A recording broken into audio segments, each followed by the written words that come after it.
नवरा दवाखान्यात शेवटचा श्वास घेत होता.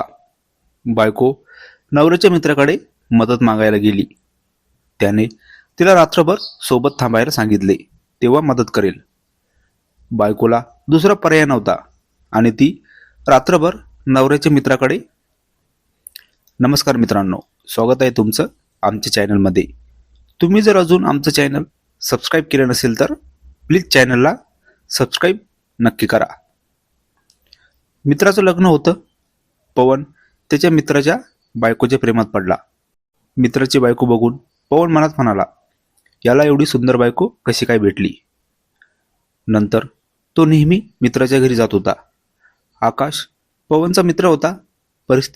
परिस्थितीने तो गरीब होता, तरी त्याला बायको खूप चांगली भेटली होती आणि हे बघून पवनच्या पोटात दुखायचं. अगोदर पवन जास्त आकाशच्या घरी जात नव्हता, पण जेव्हापासून आकाशचं लग्न झालं तेव्हापासून तो जास्तच आकाशकडे जाऊ लागला. आकाशची बायको श्रद्धा आकाशसोबत खुश होती. पवन श्रद्धाला इम्प्रेस करायचा प्रयत्न करत होता, पण श्रद्धा त्याला जास्त भाव देत नव्हती. एकदा आकाश घरी नसताना पवन घरी गेला. तो मुद्दाम आकाश नसताना गेला. त्याला श्रद्धासोबत बोलायचं होतं. श्रद्धा घरी एकटी होती.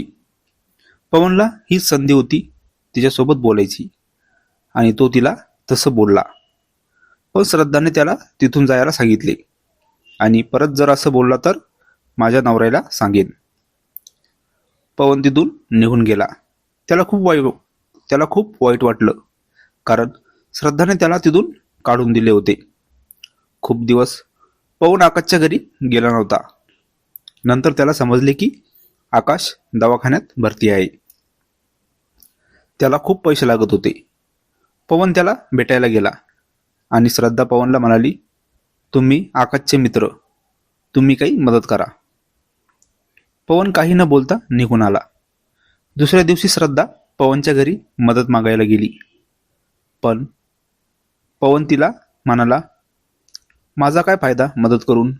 श्रद्धा म्हणाली, तुमचे सर्व पैसे परत करेन मी.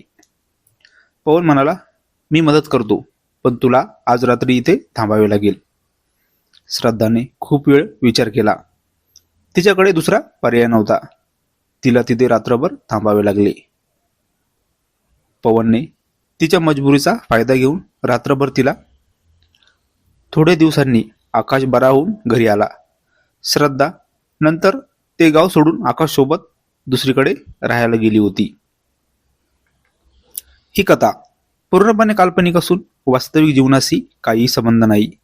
ही कथा फक्त मनोरंजनासाठी आहे. मित्रांनो, कथा आवडल्यास चॅनलला सबस्क्राईब करा. धन्यवाद.